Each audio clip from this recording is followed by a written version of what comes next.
நாவல் தொடர் தொலைதூர கனவு பாகம் 11. இம்மைக்கும் ஏழேல் பிறவிக்கும் பற்று ஆவான் நம்மை உடையவன் நாராயணன் நம்பி செம்மையுடைய திருக்கையால் தாள் போற்றி அம்மி மிதக்க கனா கண்டேன் தோழி நான். ஒரு பெண்ணின் மெல்லிய குரல் பாடியபடி நெய் விளக்கு ஏற்றி கொண்டிருந்தாள். அவளுக்கு அருகில் நின்று தமிழும் நெய் தீபம் போட்டு கொண்டிருந்தாள். அந்த பெண்ணின் குரலில் ஒரு உருக்கம், வேதனை, லேசான ஒரு அழுகை இருந்தது. இன்னும் திருமணம் ஆகவில்லையே என்ற ஏக்கமும் இருந்தது. அந்த பெண் அப்படி ஒன்றும் அவலட்சணமாக இல்லை, பளிச்சென்ற திருத்தமாகத்தான் இருந்தாள். ஆனால் மிகவும் ஏழை குடும்பம் என்பது அவள் தோற்றத்திலேயே தெரிந்தது. இன்று பெண்களுக்கு திருமணம் ஆவது ஒரு காஸ்ட்லியான விஷயம்தான் என்று தோன்றியது தமிழுக்கு. மணமகன் வீட்டாரின் எதிர்பார்ப்பை பூர்த்தி செய்ய முடிவதில்லை. அதே சமயம் ஒரு சாதாரணமானவனுக்கு தன் மகளை கட்டி கொடுக்கலாம் என்று பெற்றவர்களும் நினைப்பதில்லை. தங்கள் தகுதிக்கு மீறி எதிர்பார்க்கும்போது அங்கு மிஞ்சுவது வேதனைகள்தான். பள்ளி படிப்பை தாண்டி இருக்க மாட்டாள் என்று தெரிந்தது. இந்த தெருவில் அடிக்கடி அவளை பார்த்திருக்கிறாள். அவள் அப்பா கல்லுக்குழியில் உள்ள ஒரு கோவிலில் பூஜை. என்ன வருமானம் வந்துவிடப் போகிறது? ஏழைகளுக்கு வரிசையாக பெண்கள் தானே பிறக்கிறார்கள். அவருக்கு 3 பெண்கள். மூத்தவளை ஒரு இடத்தில் கட்டி அனுப்பிவிட்டால் அடுத்தடுத்து 2 பெண்களுக்கு நடந்துவிடும் என்று அவர் நினைப்பு. இங்கு பெண்களை கல்யாணத்தோடு தொடர்பு படுத்திதானே பார்க்கிறார்கள். அவளுக்கு படிப்பு, சுய சம்பாத்தியம் வேண்டும். அதுதான் அவளுக்கு என்றும் பாதுகாப்பு என்று யாரும் நினைப்பதில்லை. இந்த நேரத்தில் வாசுதேவன், உனக்கு நல்ல இடத்துல கல்யாணமாகணும்னு நெய் விளக்கு போடுமா என்று கூறி கோவிலுக்கு தானும் கூட வந்திருந்தார். அவள் விளக்கு போடுகிறாளா இல்லையா என்பதை கண்காணிக்க கோவில் வாசலில் நண்பரோடு அமர்ந்து அவ்வப்போது எட்டி பார்த்து கொண்டிருந்தார். சின்ன கோவில்தான், பழையகால பெருமாள் கோவில். அதிகமாக பூஜை, உற்சவம் எதுவும் இல்லை என்றாலும் கைங்கரியம் செய்யும் மாமா மிக அழகாக சுவாமியை அலங்கரித்து இருந்தார். மனசார பெருமாளை பாடி பெருமாளை ஆராதித்தார். எத்தனை கொண்டு போகப் போகிறோம்? எனக்கு இந்த கோவில் பூஜைதான் என்று விதித்து விட்டது. எனவே இதை நான் சிறப்பாக செய்தால் போதும். பிச்சை எடுப்பது ஒரு தொழில் என்றாலும் அதையும் சிறப்பாக செய்ய வேண்டும் என்று கூறி சிரிப்பார். இந்த மாதிரி செய்யும் வேளையில் நேர்மையும் உண்மையும் தான் இதுபோன்ற சிதிலமடைந்த கோவில்களை வாழ வைத்து கொண்டிருக்கிறது. தமிழ் மெதுவாக பிரகாரம் சுற்றி வந்தாள். விளக்கு போட்டுட்டியாமா என்றார் வாசுதேவன். ஆற்று மாமா.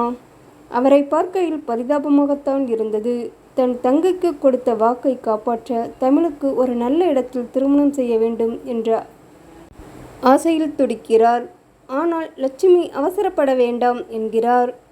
ஏன் கல்யாணம் என்று பார்க்கிறீர்கள்? அவளுக்கு இப்போது தேவை ஒரு பாதுகாப்பு, கையில் ஒரு வேலை வேண்டும்.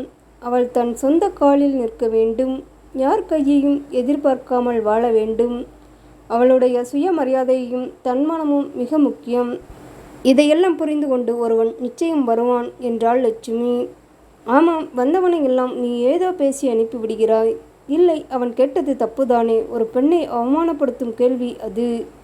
நான் மனசில் யாரையாவது நினைச்சேனா என்னன்னு உங்களுக்கு எப்படி தெரியும்? இல்லை என்று சொன்னால் நீங்கள் நம்பித்தானே ஆகணும். நான் பொய் சொல்லலாம் அல்லவா என்றாள் லட்சுமி. இந்த மாதிரி கேள்வி கேட்டதே தப்பு. ஒரு பெண் என்பவள் அவனுடைய போகத்தை தீர்க்கும் ஒரு பொருளா? வீட்டில் உள்ள வேண்டாத ஜட பொருட்களை போல வாழ? என்ன கேள்வி அது? சரி, உடனே சத்திய நினைவுகளை தூக்கி எறிய முடியுமா? இப்படி ஒவ்வொன்றாக தட்டி கழித்தால் அவளுக்கு எப்போதான் கல்யாணம் ஆகும்? உனக்கு சத்தியன் மீண்டும் வருவானா என்று ஒரு ஆசை இருக்கிறது. உங்களுக்கு அந்த ஆசை இருக்கா? ஒரு ஆசை இருக்கு. அவருக்குள் அந்த ஆசை இருக்கிறது என்று தெரியும் லட்சுமிக்கு. பெற்ற பாசம், அவன்மேல் வைத்திருந்த கற்பனை. அவருக்கு எந்த பதிலும் சொல்லவில்லை லட்சுமி. தமிழ் மேற்கொண்டு படிக்கட்டும், கச்சேரிகள் செய்யட்டும், ஒரு நல்ல வேலைக்கு போகட்டும். யார் தயவும் இல்லாமல் அவள் வாழ முடியும் என்ற ஒரு தன்னம்பிக்கை அவளுக்கு வரட்டும். இதற்கு நடுவில் நல்ல மாப்பிள்ளை அமைந்தால் கல்யாணம் செய்து கொடுக்கலாம் என்றார் லட்சுமி. அவள் சொல்வதும் சரிதான் என்று தோன்றியது தமிழுக்கு. உண்மையில் இந்த காலத்தில் யாரை நம்பி தன் வாழ்வை ஒப்படைத்தது என்று தெரியவில்லை. பல கல்யாணங்கள் நடந்து அந்த நிமிடமே ரத்தாகிவிடுகிறது. இருவரிடமும் விட்டு கொடுக்கும் தன்மையும் அனுசரித்து போகும் குணமும் இல்லாததுதான் காரணம். ஒருவேளை நானும் சம்பாதிக்கிறேன், நீயும் சம்பாதிக்கிறாய், ஏன் நான் உனக்கு அடங்கி போக வேண்டும் என்ற உணர்வு, ஆத்மார்த்தமான அன்பு என்பது அங்கு இல்லையோ என்று நினைத்தாள் தமிழ். அவளுக்கு வாசுதேவனின் ஆதங்கமும் புரிந்தது, லட்சுமியின் தீர்மானமும் புரிந்தது. இறைவா, நீ என்ன முடிவு எடுக்கப் போகிறாய்? இந்த உலகில் நடப்பது அனைத்தும் உன் சித்தம். ஆட்டுவிக்கும் சூத்திரக்காரி நீதான். நீ என்னை எப்படி ஆட்டுவிக்கிறாயோ அதன்படி நான் ஆடிவிட்டு போகிறேன். என் இஷ்டம் என்று எதுவும் இல்லை. சன்னதியில் நின்று பெருமாளை கண்மூடி பிரார்த்தித்தாள் தமிழ்.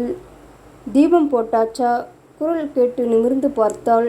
இளங்கோ நின்றிருந்தான். போட்டாச்சு, நீங்களுமா? நான் தினசரி இந்த கோவிலுக்கு வந்துவிட்டு போவேன். என்னவோ அவரை பார்த்துவிட்டு போனால் மனதுக்கு ஒரு நிம்மதி. உண்மைதான், தெய்வ உருவங்கள் நமக்குள் ஒரு அமைதியையும் நிம்மதியையும் தருகிறது. அந்த அமைதி இருந்தாலே சிந்தனை தெளிவாகும். சிந்தனை தெளிவானால் செயல்கள் சீராகும். சீரான செயல்கள் வாழ்வில் வெற்றி தரும். ஆம் தமிழ், என் வாழ்வில் என்னென்னவோ நடந்துவிட்டது. ஆனாலும் இன்னும் நம்பிக்கையோடு அடுத்தடுத்து நல்லது நடக்கும் என்ற உணர்வோடு நான் போய்க் கொண்டிருக்கிறேன். பதவி உயர்வை ஏற்றுக்கொண்டீர்கள் என்று கேள்விப்பட்டேன். ஆமாம். புல்லாங்குழல் கச்சேரி செய்கிறீர்கள் போல் இருக்கிறது.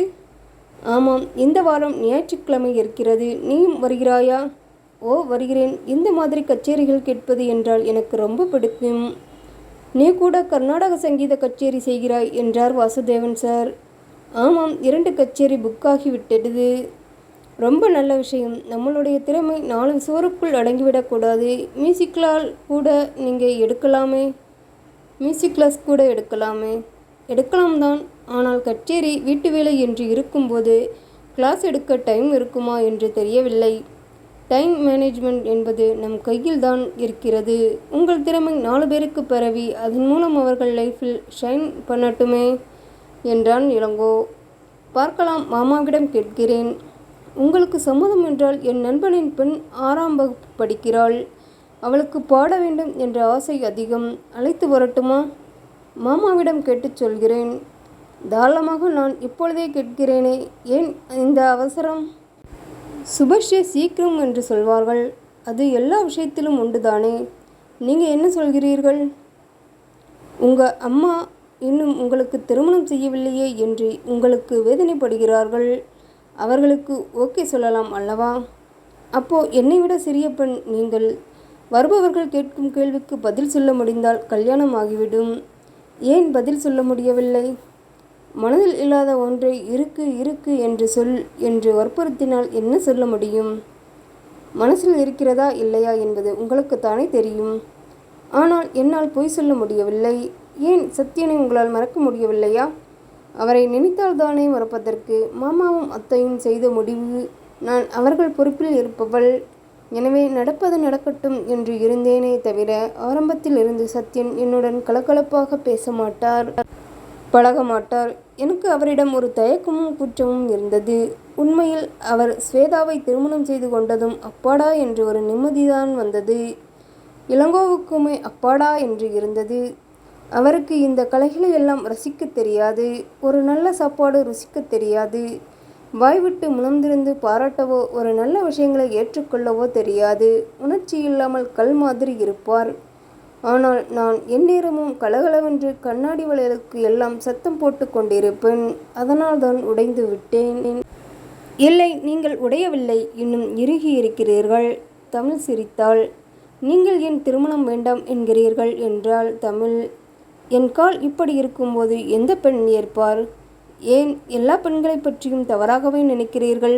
உங்கள் ஊனத்தை பொருட்படுத்தாமல் குணத்தையும் திறமையையும் அறிவையும் மதிக்கும் எத்தனையோ பெண்கள் இருப்பார்கள் அல்லவா? நீங்கள் எப்படி என்று கேட்டான் இளங்கோ. சட்டென்று அவனிடமிருந்து வந்த கேள்வியில் திகைத்து போனாள் தமிழ். அதே திகைப்போடு அவனை நிமிர்ந்து பார்த்தாள். என்ன சொல்கிறான் இவன்? அந்த முகத்தின் திகைப்பை ரசித்த இளங்கோ, நீங்கள் சம்மதிப்பீர்களா? அவள் இளங்கோவை ஆழ்ந்து உற்று நோக்கினாள். மாமா கிட்ட பேசுங்க. மாமா உங்ககிட்ட கேட்டால் என்ன சொல்வீங்க? சம்மதம் சொல்வேன். சின்ன வெட்கம் மலர்ந்தது தமிழ் முகத்தில்.